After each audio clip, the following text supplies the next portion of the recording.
সিন্ধু নদ, যার তীরে একদিন গড়ে উঠেছিল মানব সভ্যতার প্রাচীনতম এক সোনালী অধ্যায়, যার বুকে হাজার বছর ধরে লালিত হয়েছে সুফি গান আর শান্তির বার্তা। কিন্তু আজ সেই সিন্ধু নদের জলেই মিশে আছে এক গভীর দীর্ঘশ্বাস। আজ পাকিস্তানের মানচিত্রের দিকে তাকালে সিন্ধুকে তার একটি প্রদেশ মনে হয় বটে, কিন্তু সিন্ধুর মাটিতে কান পাতলে শোনা যায় এক অন্য হাহাকার, এক স্বাধীনতার আর্তনাদ। যে সিন্ধু প্রদেশ একদিন নিজের ইচ্ছায় সবার আগে পাকিস্তানের সাথে যুক্ত হওয়ার প্রস্তাব পাশ করেছিল, আজ সেই সিন্ধুই পাকিস্তান নামক রাষ্ট্র থেকে আলাদা হয়ে একটি স্বাধীন সিন্ধু দেশ গড়ার স্বপ্ন দেখছে। ভাবলে অবাক লাগে, তাই না? কি এমন ঘটেছিল ইতিহাসের পাতায় যার জন্য আজ সিন্ধুর মানুষ নিজেদের পাকিস্তানি পরিচয় মুছে ফেলতে চাইছে? কেন সিন্ধুর রাজপথ আজ রক্তে রঞ্জিত? এই প্রশ্নের উত্তর খুঁজতে আমাদের বর্তমানের কাঁটাতার পেরিয়ে ফিরে যেতে হবে ইতিহাসের সেই অন্ধকার অধ্যায়ে, যেখানে লুকিয়ে আছে বিশ্বাসঘাতকতা, বঞ্চনা আর বুক ভরা আক্ষেপের গল্প। বন্ধুরা, সিন্ধুর এই অজানা ইতিহাস এবং বর্তমানের জ্বলন্ত পরিস্থিতি সম্পর্কে সমস্ত তথ্য জানতে পারবেন আজকের এই ভিডিও থেকে। ডিটেলে আলোচনা করব কি হচ্ছে সিন্ধুতে, কেন হচ্ছে, কিভাবে হচ্ছে। তাই ভিডিওটা অবশ্যই শেষ পর্যন্ত দেখুন। নমস্কার, আমি গৌতম আছি আপনাদের সাথে, আর আপনারা দেখছেন পঞ্চনামা উইথ ফ্যাক্ট। তাহলে চলুন দেরি না করে ভিডিওটি শুরু করা যাক। সিন্ধুর ইতিহাস পাকিস্তানের জন্মের বহু হাজার বছর পুরনো। এটি সেই পবিত্র ভূমি যেখানে 5000 বছর আগে সিন্ধু সভ্যতা বা ইন্দাস ভ্যালি সিভিলাইজেশন জন্ম নিয়েছিল। পৃথিবীর সবথেকে পুরনো আর সাজানো সভ্যতা এই সিন্ধুতেই গড়ে উঠেছিল, যখন বাকি পৃথিবী হয়তো তখনও অন্ধকারের যুগেই পড়েছিল। ইতিহাসের পাতায় চোখ রাখলে দেখা যায় এক সময় এই সিন্ধু ছিল হিন্দু রাজাদের গর্বের আসন। এখানে বৌদ্ধ ধর্মেরও বিশাল প্রভাব ছিল। পরবর্তীকালে আরব, ফার্সি এবং সুফি সাধকরা এখানে এসেছেন, কিন্তু সিন্ধুর মানুষের কাছে ধর্ম বা জাতপাতের চেয়েও বড় ছিল তাদের সিন্ধি পরিচয়। তাদের কাছে তাদের মাটি, তাদের ভাষা এবং তাদের সংস্কৃতিই ছিল শেষ কথা। কিন্তু 1947 সাল সব কিছু বদলে দেয়। ধর্মের ভিত্তিতে দেশভাগ হলো, আর সিন্ধু হয়ে গেল পাকিস্তানের অংশ। সেই একটি সিদ্ধান্ত শুধু মানচিত্রের রেখা বদলায়নি, বদলে দিয়েছিল কোটি কোটি মানুষের ভাগ্য। রাতারাতি সিন্ধি হিন্দুরা নিজেদের ভিটেমাটি, মন্দির, পূর্বপুরুষের ভিটে ছেড়ে বাস্তুহারা হয়ে ভারতে পালাতে বাধ্য হলো। আর যারা ভাবলো যে নতুন দেশে তাদের ভবিষ্যৎ উজ্জ্বল হবে, সেই সিন্ধি মুসলমানরাও খুব দ্রুত এক কঠোর বাস্তবের মুখোমুখি হলো। তারা দেখলো পাকিস্তান নামের যে স্বপ্নের পেছনে তারা ছুটেছিল তা আসলে এক মরীচিকা ছাড়া আর কিছুই নয়। আসুন ইতিহাসের পাতা উল্টে দেখা যাক। 1947 সালের আগে সিন্ধুর সীমানা বা পরিচিতি আজকের মতো ছিল না। এই অঞ্চলের আসল গুরুত্ব বুঝতে হলে আমাদের যেতে হবে সেই সময়ে যখন মৌর্য সাম্রাজ্যের পতাকা তলে সিন্ধু ছিল এক সমৃদ্ধশালী জনপদ। সম্রাট অশোকের সময় এখানে বৌদ্ধ ধর্মের ব্যাপক প্রসার ঘটে। এরপর কিষাণ রাজা কনিষ্ক সিন্ধুতে চীনের সিল্ক রুটের সাথে জুড়ে দেন, যার ফলে এই অঞ্চলের ব্যবসা বাণিজ্য ফুলে ফেঁপে ওঠে। 7ম শতাব্দীতে এখানে রাই রাজবংশ রাজত্ব করত। এই বংশের শেষ রাজা রাই সাহানির মৃত্যুর পর তার বিধবা রানী সুহন্দি এক ব্রাহ্মণ মন্ত্রী চর্চকে বিয়ে করেন এবং চর্চ সিন্ধুর রাজা হন। রাজা চর্চ এবং রানী সুহন্দির পুত্র ছিলেন রাজা দাহির, যিনি সিন্ধুর ইতিহাসের অন্যতম বীর এবং মহান শাসক হিসেবে পরিচিত। রাজা দাহির ছিলেন সেই শেষ হিন্দু রাজা যিনি আরব আগ্রাসনের বিরুদ্ধে সিন্ধুর মাটি কামড়ে পড়েছিলেন। রাজা দাহিরের শাসনামলে সিন্ধু তার সমৃদ্ধির শিখরে পৌঁছেছিলেন। মাকরান থেকে গুজরাট এবং মুলতান পর্যন্ত তার সাম্রাজ্য বিস্তৃত ছিল। স্থলপথ এবং জলপথ উভয় দিক থেকেই ব্যবসা চলত। সিন্ধুর বন্দরে ভিড়ত দেশ বিদেশের জাহাজ, কিন্তু সিন্ধুর এই অঢেল সম্পদ বারবার আরব আক্রমণকারীদের দৃষ্টি আকর্ষণ করেছিল। সেই সময় সৌদি আরবে প্রথম ইসলাম ধর্মের উত্থান ঘটেছে এবং ইমাইয়া খিলাফত তাদের সাম্রাজ্য বিস্তারে ব্যস্ত। 707 খ্রিস্টাব্দে একটি ঘটনা ইতিহাসের মোড় ঘুরিয়ে দেয়। খলিফার জন্য উপহার নিয়ে শ্রীলঙ্কা থেকে আসা একটি জাহাজ সিন্ধুর দেবল বন্দরের কাছে জলদস্যুরা লুট করে। ইরাকের গভর্নর আল হাজ্জাজ এই ঘটনায় ক্ষুব্ধ হয়ে রাজা দাহিরকে ক্ষতিপূরণ দিতে বলেন এবং দস্যুদের শাস্তি দিতে বলেন। কিন্তু রাজা দাহির স্পষ্ট জানান যে সমুদ্রের জলদস্যুদের উপর তার কোনো নিয়ন্ত্রণ নেই। এই উত্তরে অপমানিত হয়ে আল হাজ্জাজ সিন্ধুর বিরুদ্ধে ধর্মযুদ্ধ বা জিহাদের ডাক দেন। ইতিহাস সাক্ষী আছে যে আরবরা সিন্ধু জয়ের জন্য মোট 15 বার আক্রমণ করেছিল। এর মধ্যে 14 বারই রাজা দাহির তাদের পরাজিত করে তাড়িয়ে দেন। প্রতিটি যুদ্ধে সিন্ধুর বীর জওয়ানরা আরবদের বুঝিয়ে দিয়েছিল যে এই মাটি দখল করা অত সহজ নয়। কিন্তু 15তম বারের আক্রমণটি ছিল ভিন্ন। এবার আল হাজ্জাজ তার নিজের ভাইপো মাত্র 17 বছর বয়সী মোহাম্মদ বিন কাসিমকে বিশাল সেনাবাহিনী এবং আধুনিক যুদ্ধ সরঞ্জাম দিয়ে পাঠান। 712 খ্রিস্টাব্দে সিন্ধু নদের তীরে এক ভয়াবহ যুদ্ধ হয়। প্রথম দিকে রাজা দাহিরের সেনাবাহিনী আরবদের কোণঠাসা করে ফেলেছিল। মনে হচ্ছিল এবারও জয় সিন্ধুরই হবে। কিন্তু ঠিক সেই সময়ে ঘরের শত্রু বিভীষণ হয়ে দাঁড়ায় সিন্ধুর কিছু বৌদ্ধ এবং বিরোধী গোষ্ঠী। তারা রাজা দাহিরের সাথে বিশ্বাসঘাতকতা করে এবং বিন কাসিমকে কেল্লায় ঢোকার গোপন রাস্তা দেখিয়ে দেয়। এই জঘন্য বিশ্বাসঘাতকতার ফলে রাজা দাহির পরাজিত এবং নিহত হন। মোহাম্মদ বিন কাসিম অত্যন্ত নিষ্ঠুরতার সাথে রাজা দাহিরের কাটা মুন্ডু এবং তার 2 কন্যাকে খলিফার কাছে উপহার হিসেবে পাঠিয়ে দেন। এরপর থেকেই সিন্ধু চলে যায় মুসলিম শাসকদের অধীনে। আজও পাকিস্তানের পাঠ্য বইয়ে মোহাম্মদ বিন কাসিমকে নায়ক এবং প্রথম পাকিস্তানি হিসেবে দেখানো হয়। কিন্তু সিন্ধি জাতীয়তাবাদীরা তাকে একজন নিষ্ঠুর আক্রমণকারী এবং রাজা দাহিরকে তাদের মাটির রক্ষাকর্তা হিসেবে মনে করে। মুসলিম শাসন শুরু হওয়ার পর সিন্ধুর হিন্দু এবং বৌদ্ধদের উপর নেমে আসে জোর করে ধর্ম বদলানোর কালো ছায়া। সিন্ধুর বাতাসে ছড়িয়ে পড়ে ভয়ের বিষ। 11 শতাব্দীতে মিরাক শাহ নামে এক শাসক সিন্ধুর হিন্দুদের উপর চরম অত্যাচার শুরু করেন। তিনি আদেশ করেন, হয় ইসলাম কবুল করতে হবে নতুবা মৃত্যু নিশ্চিত। ভয়ে এবং আতঙ্কে সিন্ধুর হিন্দুরা সিন্ধু নদের তীরে সমবেত হয়ে ঈশ্বরের কাছে প্রার্থনা শুরু করেন। টানা 40 দিন ধরে তারা কঠোর উপবাস এবং প্রার্থনা করেন। তাদের বিশ্বাস ছিল যে ঈশ্বর তাদের রক্ষা করবে। কথিত আছে 40 দিনের মাথায় এক দৈব বাণী শোনা যায় এবং বরুণ দেব ঝুলেলাল রূপে মর্তে আবির্ভূত হন। ঝুলেলাল মিরক শাহকে বোঝান যে সব ধর্মই এক এবং অত্যাচারের পথ ভুল। কিন্তু অহংকারী মিরক শাহ তা মানতে নারাজ ছিলেন। শেষ পর্যন্ত অলৌকিক ক্ষমতার মাধ্যমে ঝুলেলাল মিরক শাহকে পরাজিত করেন এবং সিন্ধুতে শান্তি ফিরিয়ে আনেন। সেই থেকে ঝুলেলাল সিন্ধুর হিন্দু এবং মুসলিম উভয় সম্প্রদায়ের কাছেই এক পবিত্র এবং ঐক্যের প্রতীক হয়ে আছেন। আজও সিন্ধুর মুসলিমরা ঝুলেলালকে জিন্দা পীর বলে মানে।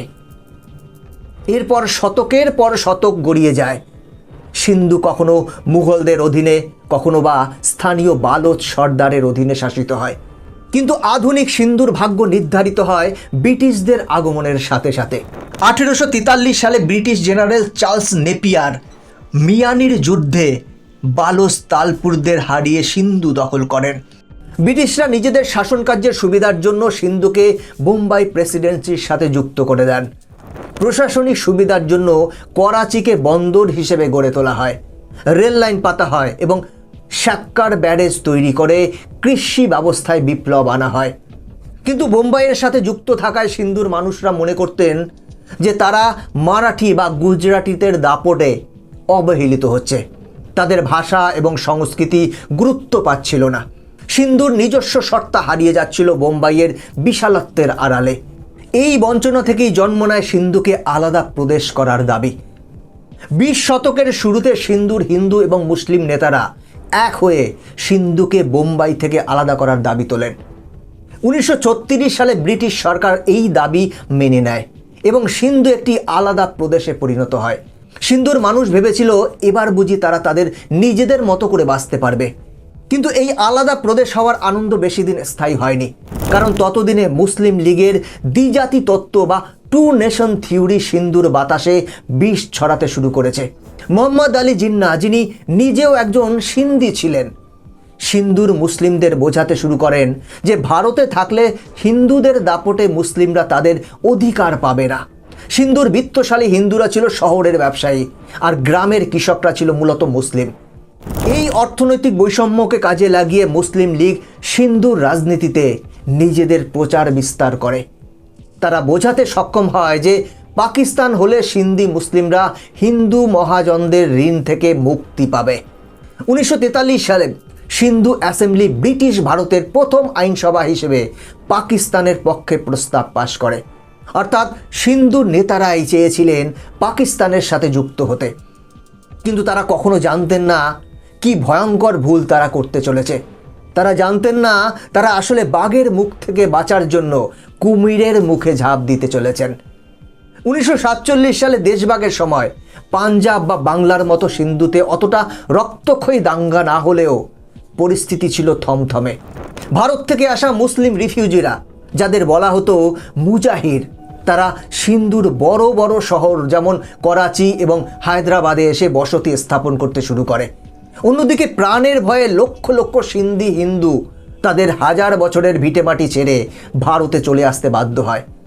সিন্ধু তার মূল সন্তানদের হারালো। কিন্তু ট্র্যাজেডি এখানেই শেষ নয়। পাকিস্তান সৃষ্টির পর সিন্ধি মুসলিমরা আবিষ্কার করলো যে স্বপ্নের পাকিস্তানের জন্য তারা ভোট দিয়েছিল, সেই পাকিস্তানে তাদের কোনো স্থান নেই। নতুন দেশের রাজধানী করাচিকে সিন্ধু থেকে কেটে ফেডারেল টেরিটরি বা কেন্দ্রশাসিত অঞ্চল ঘোষণা করা হলো। এটা ছিল সিন্ধুর বুকে প্রথম আঘাত। সিন্ধুর রাজধানী যদি সিন্ধুর না থাকে, তবে তাদের রইলটা কি? সিন্ধুর প্রাকৃতিক সম্পদ গ্যাস এবং কয়লার উপর কেন্দ্রের নিয়ন্ত্রণ প্রতিষ্ঠিত হলো, কিন্তু তার সুফল সিন্ধুর মানুষ পেল না। সিন্ধুর গ্যাস দিয়ে পাঞ্জাবের শিল্প চলল, আর সিন্ধুর গ্রামগুলো রয়ে গেল অন্ধকারে। সবচেয়ে বড় আঘাত এলো ভাষার উপর। পাকিস্তানের রাষ্ট্রভাষা হিসেবে উর্দুকে চাপিয়ে দেওয়া হলো, অথচ সিন্ধুর হাজার বছরের পুরনো সমৃদ্ধ সিন্ধি ভাষা এবং সাহিত্য ছিল। সিন্ধিরা তাদের ভাষাকে প্রাণের চেয়েও বেশি ভালোবাসে, কিন্তু স্কুল কলেজে এবং সরকারি অফিস আদালতে সিন্ধি ভাষার ব্যবহার নিষিদ্ধ বা সীমিত করে দেয়া হলো। সরকারি চাকরিতে সিন্ধিদের পরিবর্তে ভারত থেকে আসা উর্দুভাষী মুজাহির এবং পাঞ্জাবিদের অগ্রাধিকার দেওয়া শুরু হলো।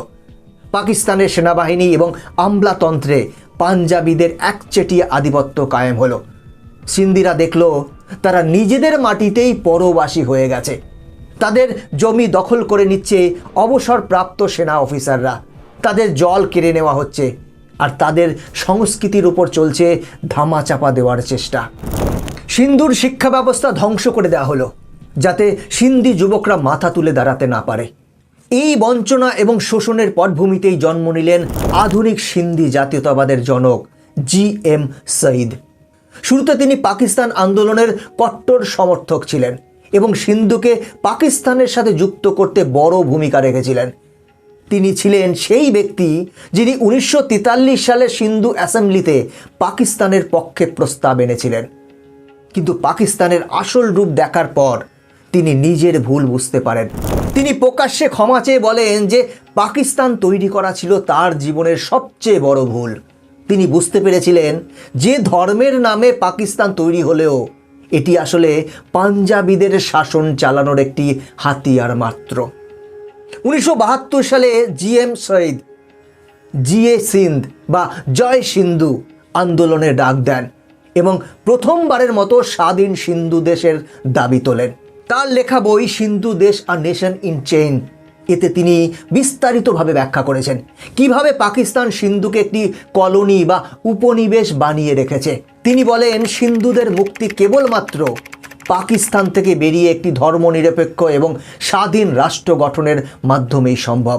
1971 সালে বাংলাদেশের স্বাধীনতা যুদ্ধ সিন্ধু জাতীয়তাবাদীদের নতুন করে অনুপ্রাণিত করে। তারা দেখল যে ধর্মের ভিত্তিতে তৈরি পাকিস্তান আসলে একটি ব্যর্থ ধারণা। পূর্ব পাকিস্তানের বাঙালিরা যদি উর্দুর আগ্রাসন রুখে দিয়ে নিজেদের ভাষা এবং সংস্কৃতির ভিত্তিতে বাংলাদেশ গড়তে পারে, তবে সিন্ধিরা কেন পারবে না? এই চিন্তা থেকেই সিন্ধুদের গ্রামে গ্রামে স্কুল কলেজে সিন্ধু দেশের স্লোগান ছড়িয়ে পড়ে। জিএম সঈদ তার জীবনের প্রায় 30 বছর পাকিস্তানের জেলে বা গৃহবন্দী অবস্থায় কাটিয়েছেন, কিন্তু তিনি তার আদর্শ থেকে সরে আসেননি। তার মৃত্যুর পর তার জন্মদিন এবং মৃত্যুবার্ষিকীতে আজও হাজার হাজার সিন্ধি যুবক লাল পতাকা হাতে রাস্তায় নামে এবং স্বাধীনতার দাবি তোলে। তারা স্লোগান দেয়, সিন্ধু মাঙে আজাদি, অর্থাৎ পাকিস্তান চাই না। বর্তমানে সিন্ধুর পরিস্থিতি অত্যন্ত জটিল এবং ভয়াবহ। একদিকে শান্তিপূর্ণ রাজনৈতিক আন্দোলন, অন্যদিকে সশস্ত্র সংগ্রাম। সিন্ধু দেশ লিবারেশন আর্মি বা SLA নামে একটি বিদ্রোহী গোষ্ঠী বিভিন্ন সময়ে রেল লাইন বা সরকারি স্থাপনায় হামলা চালিয়ে নিজেদের অস্তিত্ব জানান দিয়েছে। পাকিস্তান রাষ্ট্র এই আন্দোলন দমাতে অত্যন্ত কঠোর পন্থা অবলম্বন করেছে। হাজার হাজার সিন্ধি রাজনৈতিক কর্মী, ছাত্র এবং মানবাধিকার কর্মীকে গুম করা হয়েছে। তাদের অনেককে পরে মৃত অবস্থায় পাওয়া গেছে, অনেকের কোনো খোঁজই মেলেনি। আন্তর্জাতিক মানবাধিকার সংস্থাগুলোর কাছেও এটি এক বড় উদ্বেগের বিষয়। রাতের অন্ধকারে সিন্ধি ছাত্রদের তুলে নিয়ে যাওয়া হয়, তারপর তাদের আর কোনো খবর পাওয়া যায় না। মায়েদের কান্না আর বোনেদের হাহাকারে সিন্ধুর বাতাস ভারী হয়ে আছে। সিন্ধুর মানুষের ক্ষোভের আরেকটি বড় কারণ হলো ডেমোগ্রাফিক চেঞ্জ। করাচি আজ আর সিন্ধিদের শহর নেই, এটি এখন বহুভাষী এবং বহু জাতির শহরে পরিণত হয়েছে, যেখানে সিন্ধিরা সংখ্যালঘু। আফগান রিফিউজি এবং পাকিস্তানের অন্যান্য প্রদেশ থেকে আসা লোকেদের অবাধে সিন্ধুতে বসতি স্থাপন করতে দেওয়া হচ্ছে। সিন্ধি জাতীয়তাবাদীরা মনে করেন এটি তাদের নিজ ভূমিতে সংখ্যালঘু বানানোর এক গভীর ষড়যন্ত্র, যাতে ভবিষ্যতে কোনো গণভোট হলে সিন্ধিরা হেরে যায়। এছাড়া চীনের সহযোগিতায় তৈরি হওয়া CPEC বা চায়না পাকিস্তান ইকোনমিক করিডোর প্রকল্প, সেটা নিয়েও সিন্ধিদের প্রবল আপত্তি রয়েছে। তারা মনে করেন এই প্রকল্পের মাধ্যমে তাদের উপকূল এবং প্রাকৃতিক সম্পদ বিদেশিদের হাতে তুলে দেওয়া হচ্ছে। গদার বন্দরের মতো সিন্ধুর উপকূলীয় এলাকাগুলো এখন সাধারণ মানুষের ধরাছোঁয়ার বাইরে চলে যাচ্ছে। সিন্ধুর মানুষ মনে করে চীন এবং পাকিস্তান সরকার মিলে সিন্ধুকে লুট করছে। ভিডিও শেষে এসে একটি বিষয় পরিষ্কার, সিন্ধু দেশ কোনো আবেগের নাম নয়, এটি অস্তিত্ব রক্ষার লড়াই। সিন্ধুর মানুষ আজ বুঝতে পেরেছে যে ধর্ম তাদের পেটের ক্ষুধা মেটায়নি, তাদের নিরাপত্তা দেয়নি, বরং তাদের হাজার বছরের সহনশীল সুফি সংস্কৃতি আজ কট্টরপন্থা আর সন্ত্রাসের হুমকির মুখে। সিন্ধি হিন্দু যারা ভারতে চলে এসেছিলেন, তারাও আজ তাদের ফেলে আসা জন্মভূমিকে ভুলতে পারেনি। তাদের মনেও এক সুপ্ত বেদনা কাজ করে। আর যারা সিন্ধুতে রয়ে গেছে, সেটা হিন্দু হোক মুসলিম হোক, তারা প্রতিদিন লড়ছেন নিজেদের পরিচয় টিকিয়ে রাখার জন্য। মানচিত্রের রেখা হয়তো সহজে বদলানো যায়, কিন্তু মানুষের মনের আগুন নেভানো অত সহজ নয়। সিন্ধু নদের জল যতদিন বইবে, সিন্ধুর মানুষের স্বাধীনতার স্বপ্ন হয়তো ততদিন বেঁচে থাকবে। ইতিহাসের শিক্ষা বলে কোনো জাতিসত্তাকে দীর্ঘদিন বন্দুকের নল দিয়ে দাবি রাখা যায় না। বাংলাদেশ তার জলজান্ত প্রমাণ। সিন্ধু হয়তো একদিন সেই পথেই হাঁটবে। বন্ধুরা, আজকের এই ভিডিওতে আমরা চেষ্টা করেছি সিন্ধুর সেই চাপা পড়া ইতিহাস এবং বর্তমানের জ্বলন্ত সমস্যাগুলোকে আপনাদের সামনে তুলে ধরার। সিন্ধু শুধু একটি প্রদেশ নয়, এটি একটি সভ্যতা, আর সভ্যতাকে কাটা তার দিয়ে আটকে রাখা যায় না। সিন্ধুদের এই আন্দোলন ভবিষ্যতে কি মোড় নেবে তা সময়ই বলবে, কিন্তু ইতিহাসের পাতায় এই লড়াই যে স্বর্ণাক্ষরে লেখা থাকবে তাতে কোনো সন্দেহ নেই। আপনাদের কি মনে হয়, সিন্ধুর মানুষের এই দাবি কি ন্যায্য? কমেন্ট করে জানাবেন। বন্ধুরা, আজকের ভিডিও এখানেই শেষ করছি। এরকমই ইনফরমেটিভ ভিডিও দেখার জন্য চ্যানেলটিকে সাবস্ক্রাইব করে বেল আইকনটি প্রেস করে রাখুন। দেখা হচ্ছে পরবর্তী ভিডিওতে। ভালো থাকবেন, সাথে থাকবেন।